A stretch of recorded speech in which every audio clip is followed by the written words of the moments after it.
Bengal division, partition of Bengal. It was Lord Curzon, then Viceroy. He issued an order in July 1905 to partition Bengal. He did this to weaken the Hindu-Muslim unity. But official reason कारण उन्होंने ये बताया कि it was a very big province, that's why the collecting of revenue is very much difficult, that's why I divided Bengal. Okay, and at that time Hindu and Muslims were not divided, there was unity. So there were protests against the partition. Protest हुआ, लोगों ने अपना गुस्सा दिखाया against the partition. The day was observed as the day of mourning. हाथ में pencil लो, MOURNING. Mourning means शोक मनाया गया. ठीक है. The Swadeshis boycott. Swadeshi means our own country. ये मूवमेंट क्यों चल रहा था कि our country was went into the hand of the Britishers. We wanted to free our country. तो Swadeshis boycott and national education were adopted. ये लोग जो ब्रिटिश आए तो क्या होने लगा, English medium education was spreading all over. तो ये लोग चाहते थे, हाँ इंडियंस चाहते थे कि नेशनल एजुकेशन अडॉप्ट किया जाए as the tool means weapon for achieving swaraj. Swaraj means our own country by the radicals. ये थॉट किसकी थी? This thought was radical minded people. Radical minded कौन थे? Later phase of Congress, leaders of later phase of Congress. They were called radicals. They did not believe in prayer and petition means written application या prayer मुझे आजादी दे दीजिए इस पर वो विश्वास नहीं करते थे. ठीक है. तो इंडियंस ये लोग क्या करते थे? प्रोटेस्ट करते थे, हड़ताल करते थे, स्लोगन देते थे. ठीक है.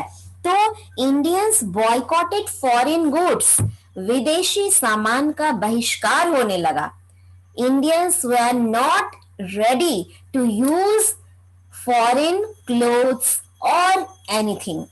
ठीक है. And only they used only Indian goods. Swaraj is my birthright and I shall have it. ये स्लोगन किनका था? बाल गंगाधर तिलक का था. The slogan of Tilak gave impetus to the attainment of Swaraj, meaning self-rule. ये सब मन में जोश भर देता था. ये कहते थे कि आजादी मेरा जन सिद्ध अधिकार है और मैं इसे पाकर रहूंगा.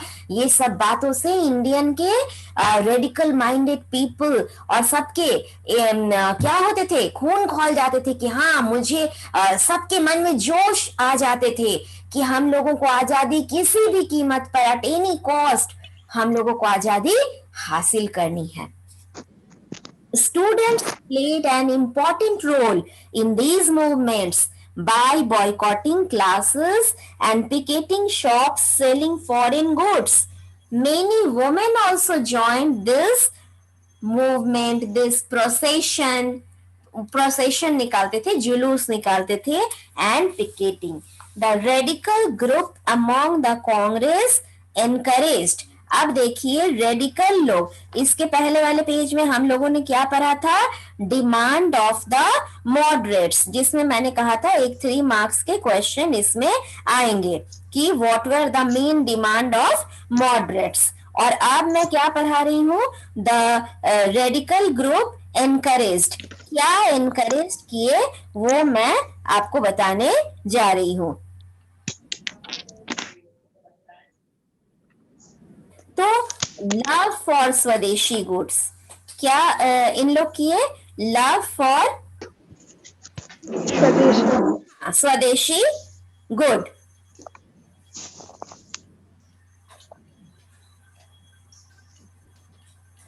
Participation in mass rallies to boycott foreign goods, बहुत बड़ी बड़ी रैली में जिसमें कि बॉयकॉट किया जा रहा है कि फॉरेन गुड्स का।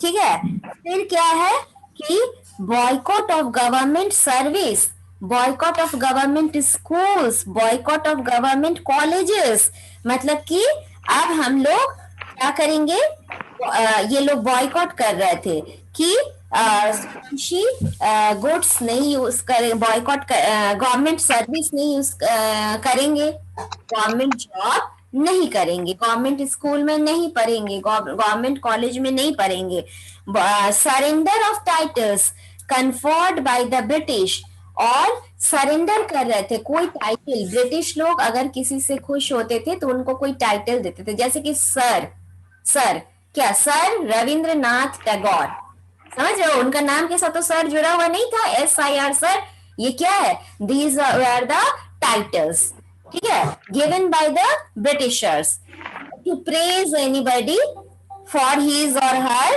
वर्क, ठीक है। तो ये क्या कर रहे थे इन लोग, इंडियंस, वो टाइटल को वापस कर दे रहे थे, नहीं मुझे इस तरह के टाइटल्स, इस तरह के गौरव, इस तरह के ऑनर्स नहीं चाहिए। Swadeshi movement spread from Bengal to Maharashtra, swadeshi movement Bengal से लेकर, अभी अभी किसकी बात हो रही थी, डिवीजन ऑफ बंगाल, वहीं से ये मूवमेंट, स्वदेशी मूवमेंट की बात चली। तो बंगाल से, बंगाल किधर है, ईस्ट में है, और महाराष्ट्र किधर है, जल्दी बताओ। वेस्ट में। यस, वेस्ट में। स्वदेशी मूवमेंट ईस्ट वेस्ट तक, महाराष्ट्र तक फैल गया। ड्यूरिंग दिस पीरियड दादा भाई नौरोजी, अच्छा, the suppress the movement, suppressed मतलब इस मूवमेंट को सरकार ने, गवर्नमेंट उसमें कौन थे, ब्रिटिश, उन लोगों ने सप्रेस कर दिया।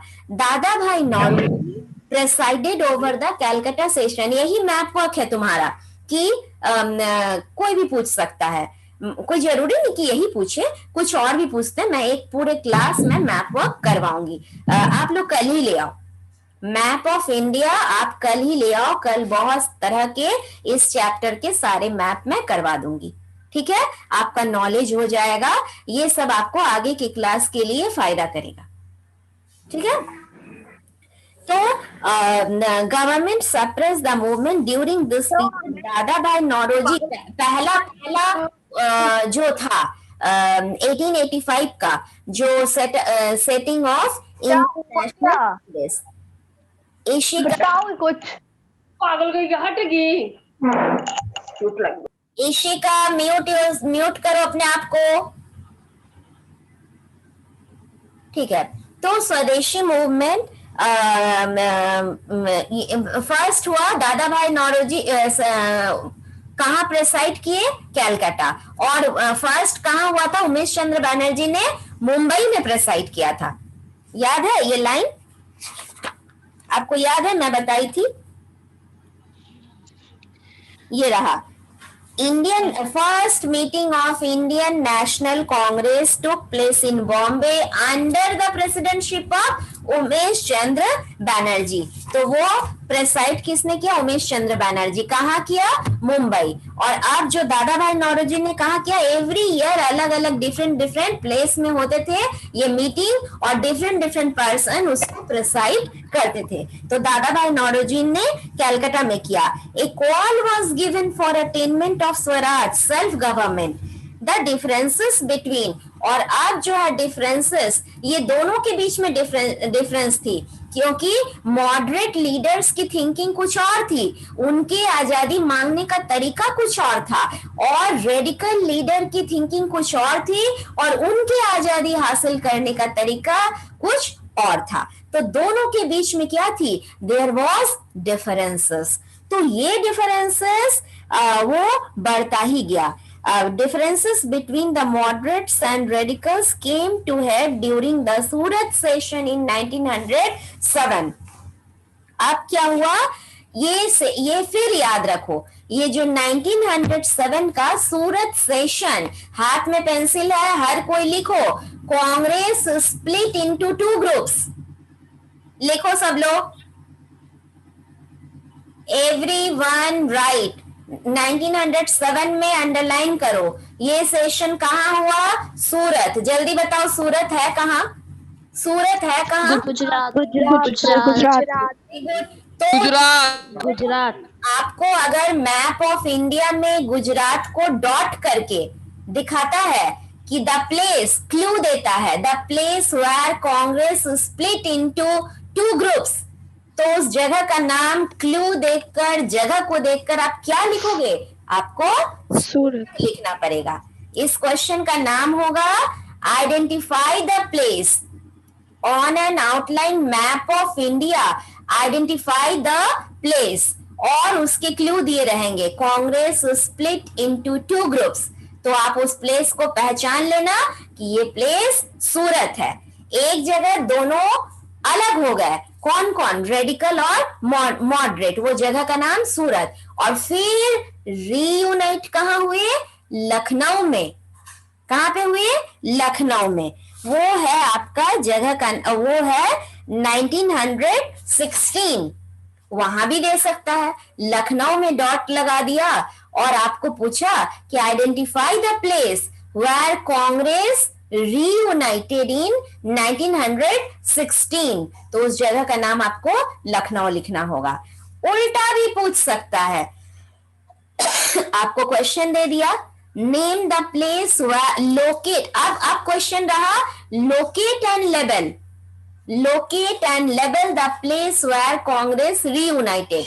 आपको एक ब्लैंक मैप दिया हुआ है, तो आप मैप में, तो आप क्या करोगे, मैप में लखनऊ में डॉट लगाओगे और उस जगह का नाम लिखोगे लखनऊ, क्योंकि वहीं पे कांग्रेस फिर से बताओ 1907 से 1916 कितने साल हुए, 9 years। 9 years। यस, 9 years के बाद दोनों में फिर से दोस्ती हो गई। ठीक है, तो इस बीच की बात हम लोग फिर पढ़ते हैं, हम लोग तो अभी तुरंत सूरत में ही थे, है ना। तो there was a split in the party and 2 groups parted ways. The moderates were led by, अब देखो, Gopal Krishna Gokhale and Firoz Shah Mehta. The radicals were referred, radical का एक दूसरा नाम भी था, रेडिकल लोग को एक्सट्रीमिस्ट भी कहते थे हम लोग, रेडिकल को और क्या कहा जाता था, एक्सट्रीमिस्ट।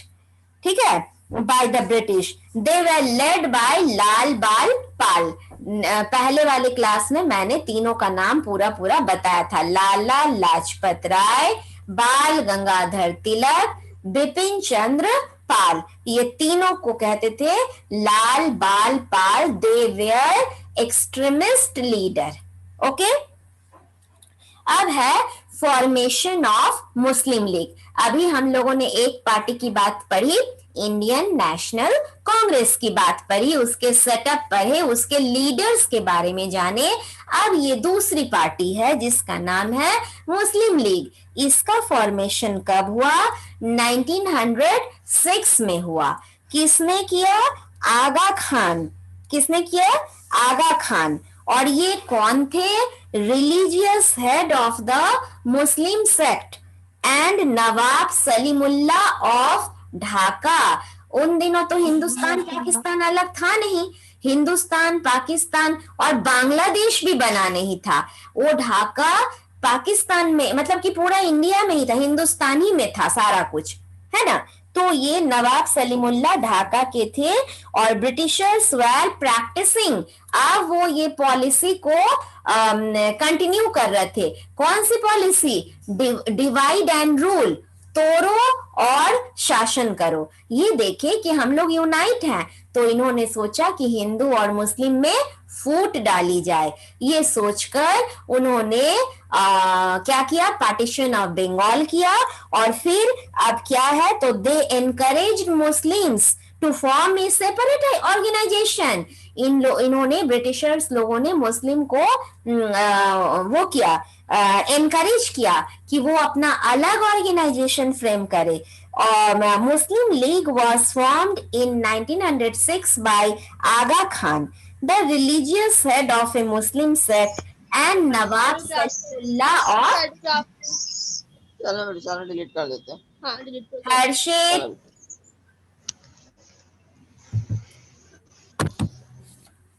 हर्षित अच्छा, फिर क्या है, मॉर्ले मिंटो रिफॉर्म, ये 1909 में हुआ। कुछ चीजें आपको ब्लैक बोर्ड पे समझानी होगी जो मैं स्कूल में समझाऊंगी। फिलहाल आप ये वाला हमसे अभी सुन लो, और बाकी जो 2 रिफॉर्म है, कई रिफॉर्म के बारे में इसमें पढ़ोगे। 1909 Morley Minto reform, 1909 Montague Chelmsford reform, 1935 government of India act, ठीक है, और लास्ट है 1947, वो एकदम लास्ट है। तो फिलहाल हम लोग पढ़ेंगे, तो मैं तुम्हें याद करने के फिर से ट्रिक दूंगी और ब्लैक बोर्ड पर दूंगी। फिलहाल एक ट्रिक सुन लो, आपको याद रखना है M4, फॉर्मूले का क्या नाम है, M4 मैथमेटिक्स आप जानते हो, जब 3 टू द पावर 4 रहेगा तो 3 कितनी बार मल्टीप्लाई होंगे, 3 इंटू 3 इंटू 3 इंटू 3। अभी हम लोगों के M4 हैं, यानी कि M 4 बार रिपीट हुए हैं। ओके, मॉर्ले मिंटो, 2 तो यही हो गए, Morley Minto, M for Morley, M for Minto. अच्छा, फर्स्ट सेंटेंस, आपके हाथ में पेंसिल है तो हर बच्चा पेंसिल से बुक पे लिखो या किसी कॉपी में लिखो। ये सब फॉर्मूला, ये सब ट्रिक जब तक नहीं अपनाओगे, हिस्ट्री आपको बहुत हार्ड लगेगी, बट अपर्णा मैम की ट्रिक याद रखोगे तो चुटकी में याद होगा। तो आप लिखिए कि this reform was introduced in 1909। कब हुए, 1909। अच्छा, सेकेंड लाइन लिखिएगा, it was introduce to please the moderates. मैं बिना देखे बता रही हूं, मुझे याद है M4 फॉर्मूला, और यही लाइन आप हर किसी में लिखिएगा, यही 4 लाइन, मतलब दो लाइन, शुरू के 2 लाइन हर किसी में लिखिएगा। क्या चेंज होगा, फर्स्ट लाइन में क्या बोली, इट वाज इंट्रोड्यूस्ड इन 1909। अगर आप सारे रिफॉर्म में ये लाइन लिखते हैं तो वहां क्या चेंज होगा, जल्दी से उस वर्ड का नाम बोलो। ईयर या डेट या ईयर चेंज होगा। It was introduced to please the moderates, तीन एम हो गए, मॉर्ले मिंटो, और अब मॉडरेट को प्लीज करने के लिए इसको यूज किया गया, इंट्रोड्यूस किया गया। 3 एम यूज कर दी मैं, चौथा बाकी है। अब सुनिए, मैंने कहा कि 2 लाइन हर जगह आप लिखोगे, तो एक लाइन में हर जगह आपका डेट चेंज हो जाएगा सारे रिफॉर्म में, और दूसरे वाले लाइन में होगा कि it was introduce to appease the Indians, appease please the Indians. इस वाले में सिर्फ लिखोगे मॉडरेट्स, और बाकी सब में लिखोगे जितने भी रिफॉर्म है ना, अंग्रेजों ने वो क्या किया कि इंडियन को खुश करने के लिए उसको इंट्रोड्यूस किया, बट इंडियन कभी भी खुश नहीं हुए, क्योंकि किसी भी रिफॉर्म में इंडियन को खुश होने लायक कोई बात नहीं थी। किसी भी रिफॉर्म में इंडियन के खुश होने लायक कोई बात नहीं थी। तो सिर्फ मॉर्ले मिंटो में आप ये वर्ड यूज कीजिएगा, मॉडरेट्स। और बाकी सब में यूज कीजिएगा इंडियंस। दो दो रूल मैं बता दी। हर कोई पेंसिल से कोई भी कैमरा ऑन नहीं करता, बेचारा आदित्य ही किए जा रहा है, सिर्फ बैक कैमरा से सारा नोट कर रहा है। मुझे लगना तो चाहिए आप मूक दर्शक नहीं बने हुए हो, आप कुछ काम कर रहे हो। चलो नेक्स्ट है कि मुस्लिम्स वेर, अब चौथा है, पहला था मॉर्ले, दूसरा था मिंटो, तीसरा था it was introduced to appease the moderates, and चौथा है Muslim were given separate electorate, aim for Muslims. देखो कर दी ना गड़बड़। जब मुस्लिम को सेपरेट इलेक्टोरेट दे दोगे, इलेक्टोरेट जहां से कि they can contest elections, they can contest elections, अगर ऐसा कुछ कर दोगे तो हिंदू तो कुछ नाराज हो जाएंगे कि हमारे लिए तो कोई सेपरेट इलेक्टोरेट मिला ही नहीं, होंगे ना। तो चाल ब्रिटिशर्स ने चल दी। मैंने पहले ही कहा था कि उनकी अब क्या चाल थी, divide and rule policy. They started creating a rift between Hindus and Muslims, दरार पैदा करना, creating a rift between Hindus and Muslims. तो आप चार लाइन हमको याद करके जल्दी से बताओ।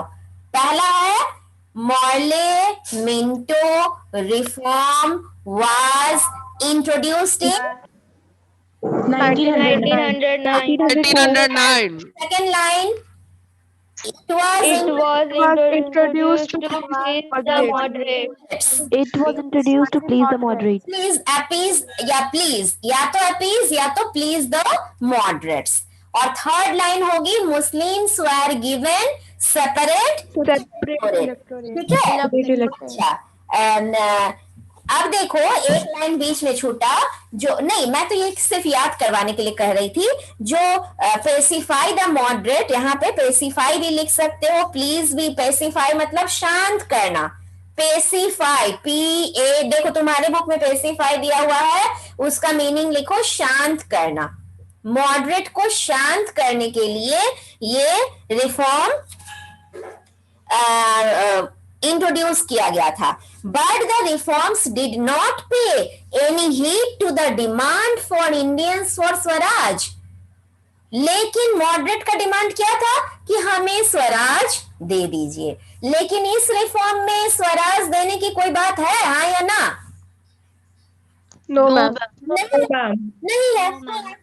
तो Muslims were granted separate electorate. This reform was a further threat to Hindu-Muslim unity.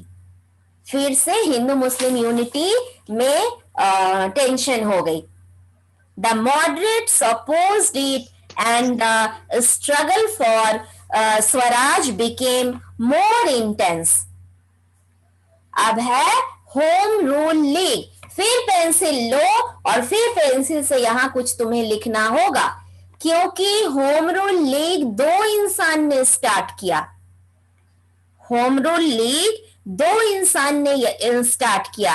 एक तो आयरिश लेडी एनी बेसेंट, क्या नाम है? Annie Besant. इन्होंने कहां से स्टार्ट किया? मैड्रास से। ये फिर आपका मैप वर्क है। अगर मैड्रास में डॉट देकर पूछ दे कि identify the place where home rule league started, तो आप पहचानोगे वो प्लेस है मैड्रास। और दूसरे तरीके से अगर मैप वर्क दे कि on an outline map of India, on an outline map of India locate and label the place where Home Rule League was started by बाल गंगाधर तिलक, तो आपको दिखाना महाराष्ट्र। इंसान ने होम रूल लीग स्टार्ट किया। पहली इंसान आयरिश लेडी, वो इंडियन नहीं थी, आयरिश लेडी थी, बट उन्होंने हमें हेल्प किया। तो आयरिश लेडी एनी बेसेंट ने स्टार्ट किया मैड्रास से, और बाल गंगाधर तिलक ने स्टार्ट किया महाराष्ट्र से। ठीक है। तो द ब्रिटिश गवर्नमेंट ट्राइड, और इसका पर्पस क्या था, ये होम रूल लीग एस्टैब्लिश करने का पर्पस क्या था, टू अटेन सेल्फ गवर्नमेंट। फिर वही बात, हमें हमारा सेल्फ गवर्नमेंट चाहिए। But this British government tried to crush the movement, but the agitation continued. जो एजिटेशन है हम लोगों का, जो उन लोगों के खिलाफ था, वो चलता रहा। अब है लखनऊ पैक्ट ऑफ 1916। अभी जस्ट मैंने थोड़ी देर पहले क्या बताया था, यहां पर क्या हुआ था, लखनऊ पैक्ट 1916 में क्या हुआ था, Congress unite. Congress united. United, Congress and Congress combined together. reunited. Reunited, very good, ठीक है। एंड दोनों रीयूनाइट होकर they jointly demanded self rule for India. दोनों मिलकर सेल्फ रूल की डिमांड करने लगे, ठीक है। अब है अराइवल ऑफ महात्मा गांधी। अब महात्मा गांधी का इंडियन पॉलिटिकल सीन में आगमन, पदार्पण हो गया, ठीक है। After the first world war, क्या आप लोगों में से किसी को पता है कि अब तक कितने वर्ल्ड वॉर हो चुके हैं? World War II. को टाइम पता है फर्स्ट वर्ल्ड वॉर के? 1914 से 1918, 4 ईयर, 1945 से 1948, और सेकेंड वर्ल्ड वॉर 1939 टू 1945। 45. बहुत destruction, a lot of destruction took place in second world war. The use of atom bomb on two cities of Japan, Hiroshima and Nagasaki. The two cities reduced in ashes within a few minutes. कुछ ही second में दोनों शहर राख का ढेर बन गया। इतना विनाशकारी वेपन था, और आज तक वहां पर कुछ प्रॉब्लम्स होते हैं, लोग मतलब कि साइंटिफिक, मतलब कि बीमार या कुछ इस तरह के प्रॉब्लम्स आज तक वो खत्म नहीं हुए हैं। तो after the first world war, Mohandas Karamchand Gandhi took over the leadership of Congress, वो कांग्रेस के लीडर बन गए। He introduce the technique of non violent. आप जानते हो कि ही वॉज अगेंस्ट वायलेंस, उनको वायलेंस पसंद नहीं था, वो इसके खिलाफ थे। तो उनके मूवमेंट को कहा जाता है नॉन वायलेंट मूवमेंट। आप इसमें दो मास मूवमेंट देखोगे, जिसको कि किसने चलाया, महात्मा गांधी ने।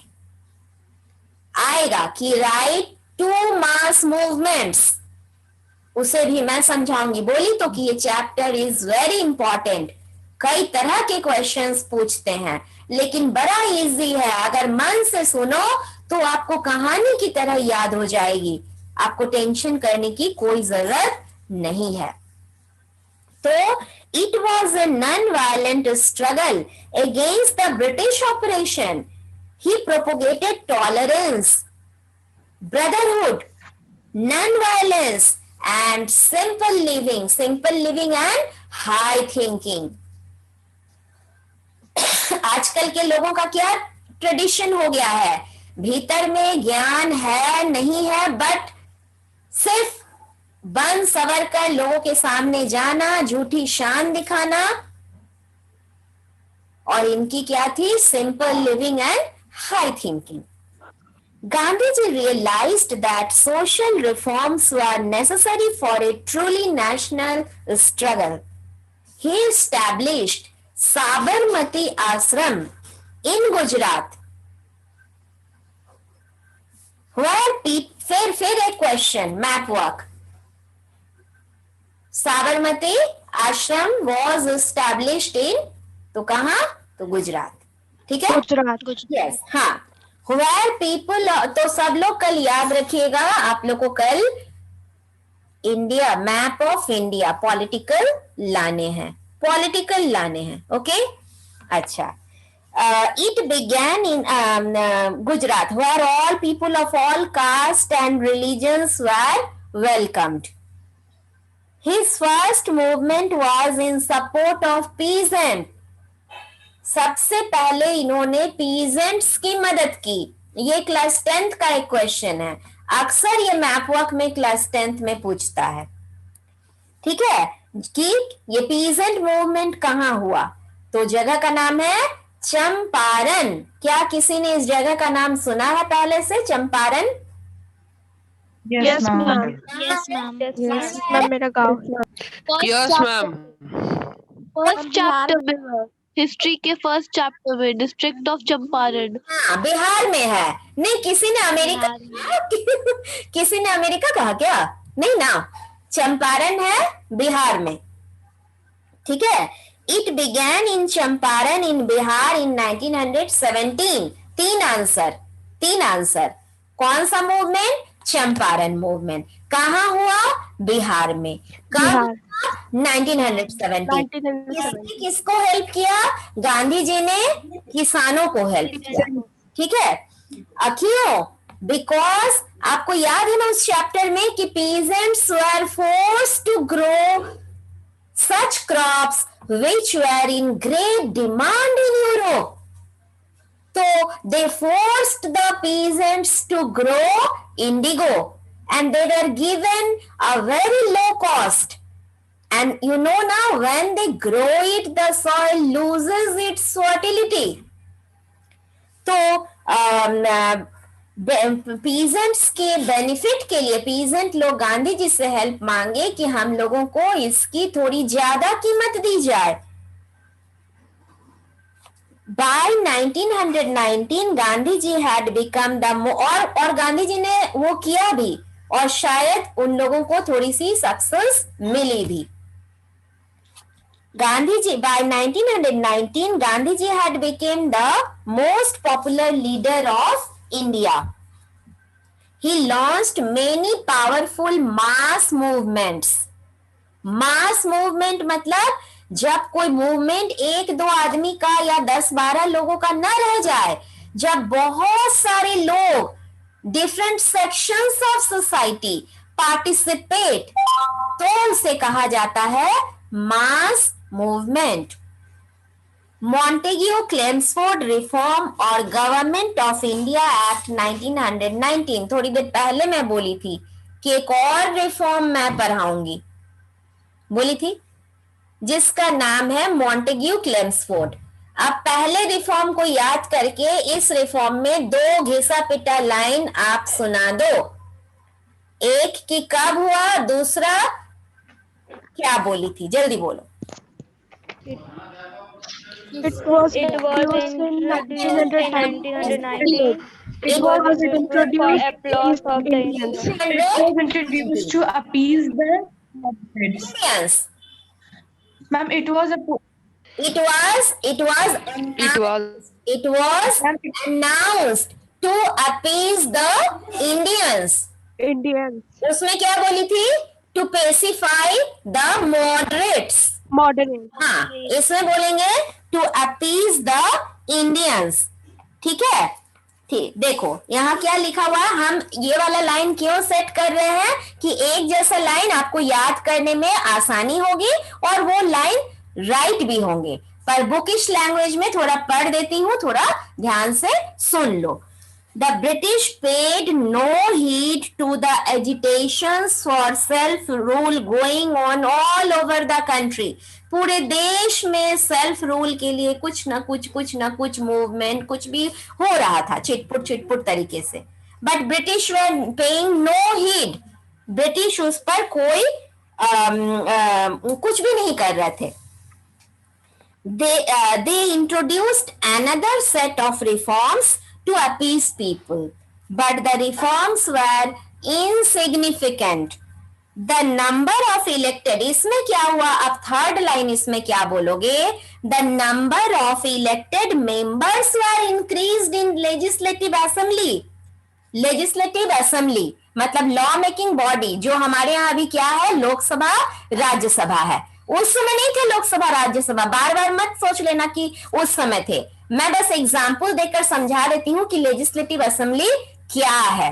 कहीं पर बाइकैमरल होते हैं, कहीं पर यूनिकैमरल होते हैं, ठीक है। तो उस समय के लेजिस्लेटिव असेंबली में इलेक्टेड मेंबर की संख्या बढ़ाई गई, but there was no changes in location of power. Power के कोई चेंजेस नहीं किए गए। पावर किसके हाथ में रहेगा? पावर अभी भी ब्रिटिश के हाथों में था। The system of dual government dyarchy was introduced.